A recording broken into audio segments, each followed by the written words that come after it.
Hi అండి, ఇవాళ కాకరకాయ పచ్చడి తయారు చేస్తున్నాను. ఇందులో ఆవాలు, మెంతులు, జీలకర్ర, కొబ్బరి ఫ్రై చేసి పౌడర్ చేసి పక్కకు పెట్టుకోండి. సాల్ట్ తగినంత తీసుకోండి. కాకరకాయ ముక్కల్ని ఇలా ఫ్రై చేసి పక్కకు పెట్టేసేయండి. నెక్స్ట్ ఈ పోపులో మామూలుగా మనము ఆవకాయ ఎలా పెట్టుకుంటామో అలా పెట్టుకోండి. నెక్స్ట్ మిక్స్ చేయండి. కారం, సాల్ట్,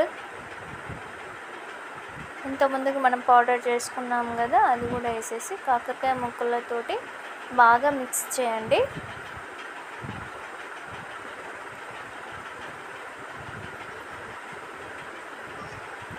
అన్ని పీసెస్కి పట్టేలాగా కలుపుకోండి.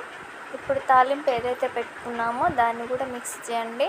ఈ తాలింపులో అల్లం కొంచెం ఎక్కువ వేసుకోండి. చింతపండు ఒక నిమ్మకాయ సైజ్ అంతా తీసుకోండి.